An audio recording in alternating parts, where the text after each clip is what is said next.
கன்னியாகுமரி மாவட்டம் குளச்சல் அருகே கரை ஒதுங்கிய கண்டெய்னர். கொச்சி அருகே மூழ்கிய கப்பலில் இருந்து அடித்து வரப்பட்ட நிலையில் அதிகாரிகள் ஆய்வு செய்ய திட்டம்.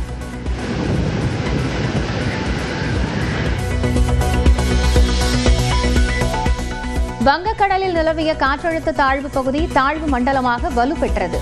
இந்திய வானிலை ஆய்வு மையம் தகவல்.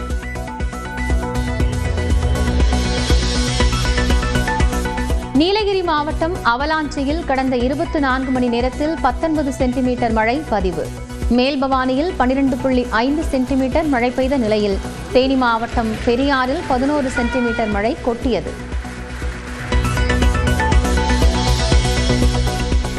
நீலகிரி மாவட்டம் கூடலூர் அருகே மண் சரிவால் போக்குவரத்து பாதிப்பு. ரெட் அலர்ட் விடுக்கப்பட்டுள்ள நிலையில் நீலகிரியில் அனைத்து சுற்றுலா தலங்களும் இன்று மூடல். நெல்லை மாவட்டத்தின் மலைப்பகுதிகள், தேனி, தென்காசி மற்றும் கன்னியாகுமரி மாவட்டங்களில் இன்று மிக கனமழைக்கு வாய்ப்பு. திருப்பூர், திண்டுக்கல் மாவட்டங்களில் கனமழை பெய்ய வாய்ப்புள்ளதாகவும் வானிலை ஆய்வு மையம் கணிப்பு. கேரளாவில் தொடர் மழையால் ஒரே நாளில் 3 நாட்களில் 9 அடி உயர்ந்த முல்லைப் பெரியாறு அணை 125 அடியை எட்டிய நிலையில் 7300 கன அடி நீர்வரத்து. நகைக்கடன்களுக்கு RBI விதித்த கட்டுப்பாடுகளை மறுபரிசீலனை செய்ய வேண்டும். மத்திய நிதியமைச்சர் நிர்மலா சீதாராமனுக்கு எழுதியுள்ள கடிதத்தில் முதலமைச்சர் மு க ஸ்டாலின் வலியுறுத்தல். அதிமுக மாவட்ட செயலாளர்கள், பொறுப்பாளர்களுடன் இன்று முதல் 2 நாட்கள் EPS ஆலோசனை. பூத் கமிட்டி அமைப்பு தொடர்பாக ஆலோசிக்க திட்டம். தமிழில் இருந்துதான் கன்னடம் தோன்றியது என்ற கருத்துக்கு மன்னிப்பு கேட்க முடியாது என நடிகர் கமல்ஹாசன் திட்டவட்டம். அன்பு எப்போதும் மன்னிப்பு கேட்காது என்றும் கேரளாவில் நடந்த தக் லைஃப் பட விழாவில் விளக்கம். If you look at it from the northern point of view, yes, what they say according to them is right. If you look at it from Tenkumari, then what I say is right. There's a third angle to it. That's what I said, the scholars and language experts. This is not an answer. This is an explanation. Love will never apologize. Madurai மாநகராட்சி mayor இந்திராணியின் கணவர் பொன் வசந்த் திமுகவில் இருந்து suspend. AIADMK கவுன்சிலர்கள் ஆதரவுடன் தீர்மானங்கள் நிறைவேற்றப்பட்டது காரணம் என தகவல்.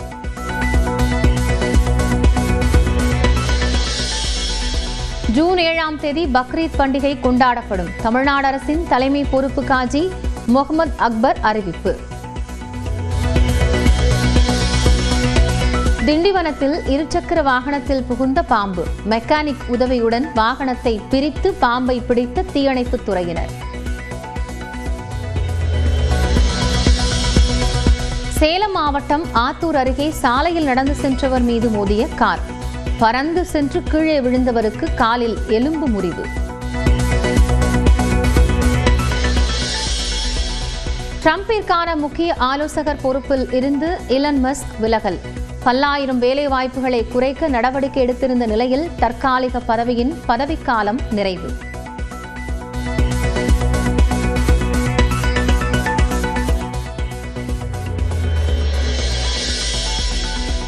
ஸ்பெயின் அகதிகள் சென்ற படகு கடலில் கவிழ்ந்து விபத்து.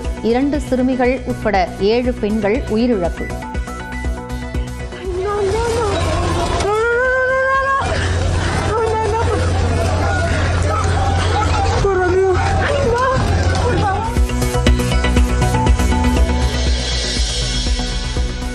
அமெரிக்காவில் லக்கேஜுகளுக்கு கட்டணம் வசூலிக்க தொடங்கிய சவுத் வெஸ்ட் ஏர்லைன்ஸ். முதல் லக்கேஜிற்கு பயணிகள் 3000 ரூபாய் செலுத்த அறிவுறுத்தல்.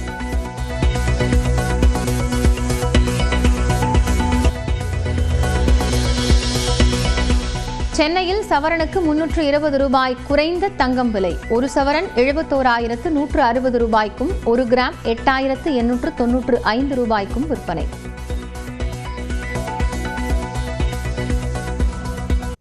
நடப்பு IPL தொடரின் முதல் பிளே ஆஃப் போட்டியில் பஞ்சாப் கிங்ஸ் மற்றும் ராயல் சேலஞ்சர்ஸ் பெங்களூர் அணிகள் இன்று மோதுகின்றன. இறுதிப் போட்டிக்குள் முதல் அணியாக நுழையப் போவது யார்? இரண்டு அணிகளின் பலம் மற்றும் பலவீனங்கள் என்ன என்பது குறித்து இந்த தொகுப்பில் பார்க்கலாம். கிரிக்கெட் ரசிகர்களின் மிகவும் விருப்பமான தொடர்களில் ஒன்றான இந்தியன் பிரீமியர் லீக் முக்கிய கட்டத்தை எட்டியுள்ளது. லீக் சுற்றுகளின் முடிவில் புள்ளிப்பட்டியலில் முதல் 2 இடங்களை பிடித்த பஞ்சாப் சூப்பர் கிங்ஸ் மற்றும் பெங்களூரு அணிகள் இன்று பலப்பரீட்சை நடத்துகின்றன.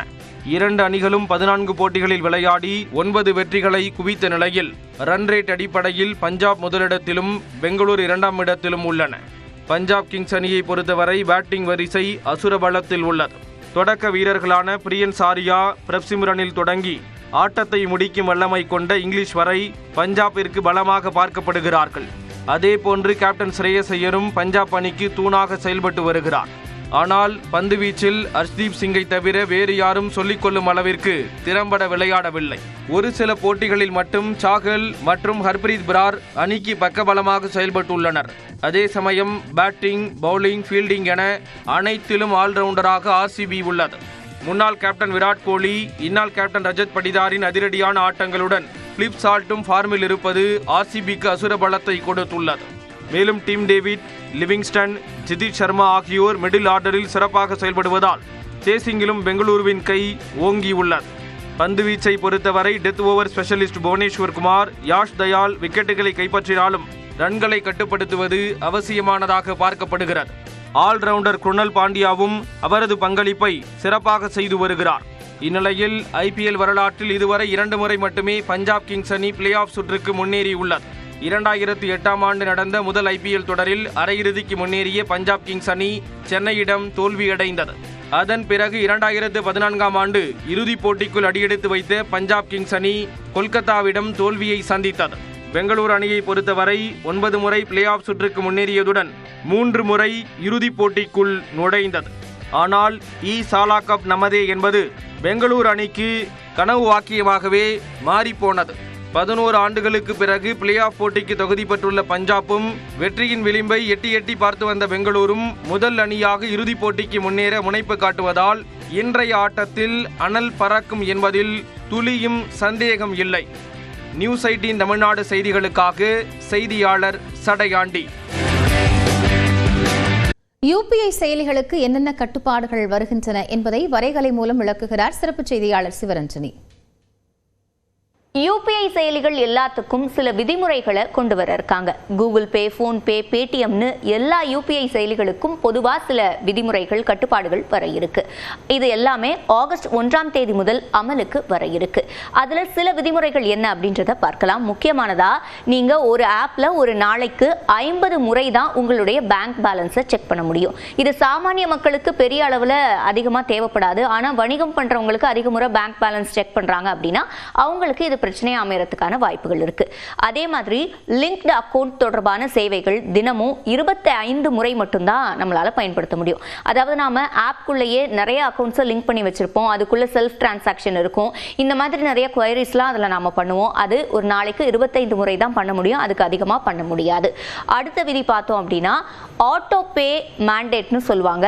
இதை P-கார்ல நாம பயன்படுத்த முடியாது. இப்போ நெட்ஃபிளிக்ஸ் சப்ஸ்கிரிப்ஷன் நீங்க பண்ணியிருக்கீங்க, அதுக்கு எடுக்கிறாங்க, இல்லை புதுசாக நெட்ஃபிளிக்ஸ்க்கு சப்ஸ்கிரைப் பண்றீங்க அப்படின்னா P-கார் அப்படின்றது காலையில 10 மணில இருந்து 1 மணி வரைக்கும், அதே மாதிரி ஈவினிங் 5 to 8 o'clock 7:30 இந்த மாதிரி டைம் வரைக்கும். இந்த P-காரை தவிர்த்துட்டு மற்ற நேரங்கள்ல தான் இந்த சேவையை பண்ண முடியும் அப்படின்னு சொல்லியிருக்காங்க. இதுவும் சாமானிய மக்களை விட வங்கிகள் மாதிரியானவங்களுக்கு தான் இது பிரச்சனையா இருக்கக்கூடும். அதே மாதிரி பணப்பரிமாற்ற விவரங்கள், டிரான்சாக்ஷன் ஸ்டேட்டஸ்னு சொல்லுவோம் இல்லையா, அதை நாம செக் பண்ணணும் அப்படின்னா அதுக்கு இப்போ நீங்க அந்த டிரான்சாக்ஷனை பண்ண உடனே அந்த ஸ்டேட்டஸை போய் நீங்க செக் பண்ண முடியாது. 90 வினாடிகள் குறைந்தபட்சம் நீங்க அதுக்கு காத்திருக்கணும். வங்கியும் சரி சாமானிய மக்களும் சரி காத்திருந்தா மட்டும்தான் அதுக்கு பிறகு இந்த டிரான்சாக்ஷன் ஸ்டேட்டஸை நீங்க செக் பண்ண முடியும். இந்த கட்டுப்பாடுகள் எல்லாம் எதுக்காக கொண்டு வராங்க அப்படின்னு நம்ம பார்க்கும்போது, இப்போ கூகுள் பேவா இருக்கட்டும் இல்லை பேடிஎம்மா இருக்கட்டும், திடீர்னு அவுட்டேஜ் ஆகிடும், அதாவது செயலிழப்பு ஆகிடும். நீங்க அதில் காசு அனுப்பிச்சிருப்பீங்க, அது அக்கௌண்ட் ஸ்டேட்டஸை செக் பண்ணுறதுக்குள்ளாரவே அது ஸ்டக் ஆகிடும். இந்த மாதிரியான விஷயங்களை தவிர்க்கிறதுக்கு, இது மேலே இருக்கக்கூடிய லோடை குறைக்கிறதுக்காக தான் இந்த மாதிரியான சில கட்டுப்பாடுகள் கொண்டு வரப்படுது.